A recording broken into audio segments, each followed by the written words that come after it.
네, 안녕하십니까. 반갑습니다. 원앤원 TV입니다. 여러분들 잘 계시고 계신가요?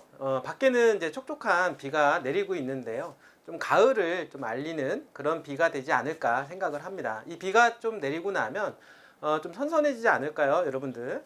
여러분들 힘내시고 여러분들이 성공하는 그날까지 원앤원 TV와 함께 해주셨으면 감사하겠습니다. 자, 여러분들한테 항상 제가 말씀을 드리는 분 중에서 어떤 부분들을 얘기하냐면 세상을 바라보는 시야를 넓혀야 된다라는 이야기를 많이 하고 있습니다. 좀 숲을 볼 수 있어야 되고 그리고 나서 나무를 볼 수 있어야 된다라고 얘기를 하는데 세상이 일단은 어떻게 흘러가는지를 아는 것은 정말로 중요한 것 같습니다. 세상의 물결을 일단은 잘 이해를 하고 바람이 어느 쪽으로 흘러가는지 세상의 흐름이 어떻게 흘러가고 돈의 흐름이 어떻게 되는지를 잘 이해를 하셔야만이 여러분들이 물고기를 잡을 수가 있지 않을까 저는 이렇게 생각을 하게 됩니다.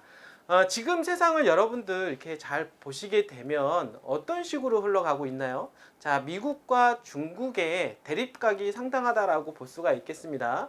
자유민주주의 시장 경제와 사회주의 공산주의와의 대립각이 날로 커지고 있습니다. 신냉전주의로 가는 게 아니냐라고 이야기를 하고 있는데요. 지금까지는 글로벌 시대다라고 해서 전 세계적으로 자유롭게 여행도 다니고 그리고 글로벌라이즘 해가지고 여러분들 수출과 수입이 자유롭게 되었었는데요. 그래서 FTA라든지 자유무역 협정을 통해서 수출과 수입이 원활하게 이루어졌다라고 하는 부분들 여러분들이 잘 보시면은 알 거라고 생각을 하게 됩니다. 자, 그런데 말입니다. 이게 무너지기 시작을 했다라고 하는 겁니다. 첫 번째로는 미국과 중국의 충돌 현상이 커지기 시작을 하면서부터 시작이 됐고 그리고 이어지는 바이러스의 출몰로 인해서 국가와 국가 간의 어떤 격리 현상 그리고 국민과 국민들 간의 움직임이 자유롭지 못해지는 그런 상황에서 공급망에 대한 문제가 생기기 시작을 했다라고 보면 될 것 같습니다. 그 예전에는 이제 공급이 원활하게 이루어지는 관계 속에서 가격이 좀 안정이 되었다라고 볼 수가 있겠는데 공급이 원활하지 못하다 보니까 가격이 급등 현상이 벌어지는 양상을 볼 수가 있습니다. 자, 거기에다가 전쟁까지 지금 이루어지고 있는데 우크라이나와 러시아와의 전쟁 그리고 각 세계적으로 각종 전쟁들이 좀 많이 터지고 있는 모양새입니다. 자, 그러다 보니까 물류망들이 원활하게 이루어지지 않다 보니까 곡물 가격이 올라간다라든지 그리고 원자재 가격이 올라가는 그리고 여러 가지 광물 가격이 올라가는 어떤 기현상이 벌어지고 있다라고 볼 수가 있겠습니다. 자, 그러다 보니까 가격이 올라가고 공급이 원활하게 이루어지지 않다 보니까 서로 이제 자국의 이익을 위해서만 어떻게 되냐면 다른 나라와 교역하는 양을 좀씩 줄여나가고 있는 보호무역주의로 가고자 하는 성향들이 크다라는 겁니다. 예전에는 전체적으로 같이 물이 흘러가듯이 잘 흘러갔지만 지금은 내 거부터 챙기자 이런 현상으로 이제 가다 보니까 공급망에 이제 문제가 생기기 시작을 하게 됩니다. 각 세계적으로 각 나라는 본인들이 가지고 있는 자원을 무기로 삼아서 다른 나라와 협상을 하기도 하고 짓누르기도 하고 이런 현상이 벌어지는데요. 지금까지 세계상이 개방화 시대였다 보니까 서로 물류망이 원활하게 이루어져 있다 보니까 서로 물건을 교환해서 쓰기도 하고 수출과 수입을 자유롭게 해서 썼는데 그게 되지 않다 보니까 하나의 완제품을 만들기 위해서 들어가는 원재료들이 많이 있는데 그것들이 원활하게 수급이 안 되는 것이고 그리고 그런 원재료를 가지고 있는 나라에서는 그것을 자원 무기화가 되고 있다라고 이야기를 하고 있습니다. 자, 예를 들어서 이제 앞으로 세상은 4차 산업시대다라고 이야기를 하고 있고 그렇다 보니까 반도체에 대한 중요성이 상당히 커지고 있는데 반도체에 들어가는 시토류라고 하는 광물이 있습니다.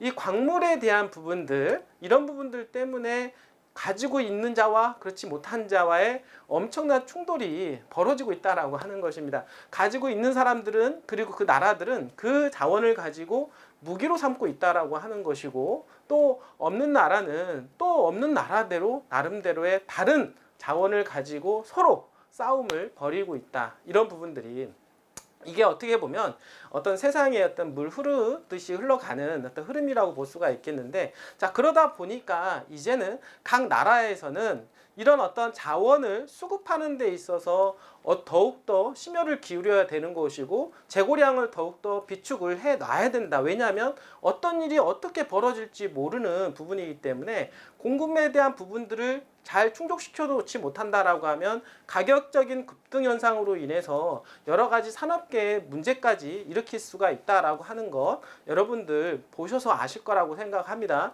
자, 그런 문제로 인해서 지금 최근에 인플레이션이 발생을 하고 있는데요. 곡물 가격이 급등을 한다거나 천연가스 가격이 올라간다거나 전기값이 올라가다 보니까 당연히 모든 산업 전반적으로 물가가 상승하는 현상들이 벌어지고 있고, 그것이 바로 인플레이션으로, 그리고 그런 인플레이션을 또 방어하기 위해서 미국의 연준에서는 금리를 적극적으로 올리고 있는 그런 단계입니다. 자, 그러다 보니까 경기 침체에 대한 우려까지 발생을 하고 있다라고 하는 것이 현실적인 부분이라고 말씀을 드리도록 하겠습니다. 이러한 부분들이 세상이 흘러가는 방향성이다라고 보시면 되는데, 자, 그래서 새만금은 최근 들어서 여러분들 보면은 예전에는 도로, 공항, 항만, 철도에 대한 이야기들이 엄청나게 많이 나오면서 새만금에 대한 어떤 미래 가치를 상승을 시켰는데요. 최근에 얘기가 나오는 거 보면은 디지털 밸리, 여러분 알겠지만은 새만금은 4차 산업혁명의 전진기지라고 얘기하지 않습니까? 그래서 미국처럼 실리콘밸리를 만들어야 된다라고 이야기도 하고 있습니다. 그리고 방금 전에 제가 말씀을 드렸던 대로 이 자원이 앞으로 더욱더 중요한 어떤 시기가 올 것으로 예상이 되기 때문에 이러한 자원을 쌓아놓을 수 있는 그런 장소가 필요하다라고 하는 것입니다. 특히나 반도체에 들어간 히토리 같은 경우 이런 광물에 대한 부분들 더욱더 중요하게 느껴지고 있는 그런 상황 속에서 이걸 어떻게 적절하게 해야 되느냐에 대한 부분들이 이야기가 되고 있는데요. 그래서 새만금에서 이런 얘기가 나오고 있다고 합니다. 새만금에 2,800억을 투자를 해서 국가 핵심 광물, 자, 비축기지 세운다라고 하는 기사를 여러분들한테 소개를 하려고 하는데요.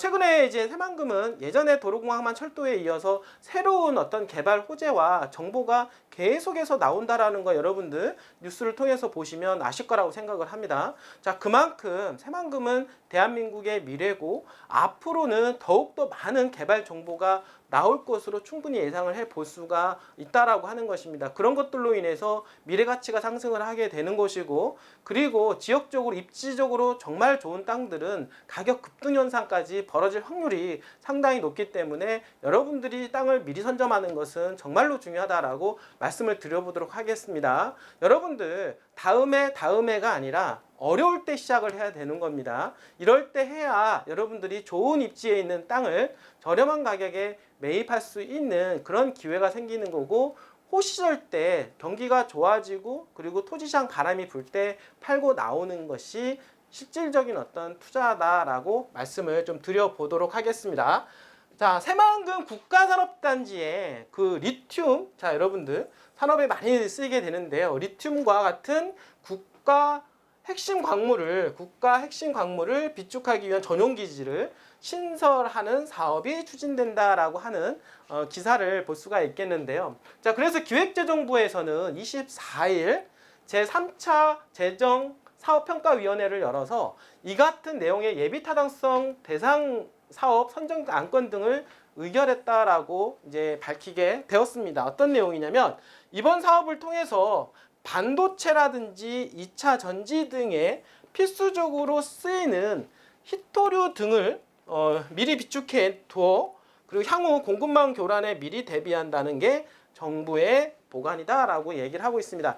자, 방금 전에 나왔던 그 히토류라든지 그리고 산업계에 많이 쓰이고 있는 이 리튬 같은 경우는 사실은 우리나라에는 없는 겁니다. 이제 이러한 어떤 광물을 미리 수입을 많이 해 두었다가 적재를 해 놓았다가 필요에 따라서 공급을 하겠다라고 하는 겁니다. 자, 이러한 이유가 뭐냐면 예전에는 충분히 그러한 부분들이 자유로웠는데 지금은 전쟁 리스크라든지 바이러스 여러 가지 어떤 분위기에 따라서 공급망이 흐려지기 때문에 그러한 부분들을 해결하기 위한 방안으로 지금 진행을 하고 있는데, 바로 그것이 국가 핵심 광물을 비축하기 위한 사업 부지를 만들겠다라고 하는 것이고, 그것이 어디냐면 어디겠습니까? 새만금으로 지금 현재 추진하고 있다라고 이야기를 하고 있습니다. 이것처럼 새만금은 지금 2차 전지라든지 지금 여러분들 아시겠지만 반도체 같은 경우는요, 이거는 4차 산업혁명에 대한 부분들이고, 그리고 미래 산업에 있어서 꼭 필요한 그런 광물이다라고 볼 수가 있겠습니다. 이거 없이는 앞으로 4차 산업을 더 나아갈 수가 없다라고 하는 것이기 때문에 무엇보다도 아주 중요한 광물이라고 볼 수가 있겠습니다. 그만큼 국가에서도 신경을 안 쓸 수 없는 그런 광물이다라고 말씀을 좀 드려보도록 하겠습니다. 자, 사업이 한국개발원 등이 수행하는 예비 조사를 통과하면 정부는 오늘 2024년도부터 2년에 걸쳐서 2,780억 원을 투입해서 비축기지를 설립하겠다라고 하는 이야기라고 볼 수가 있겠습니다.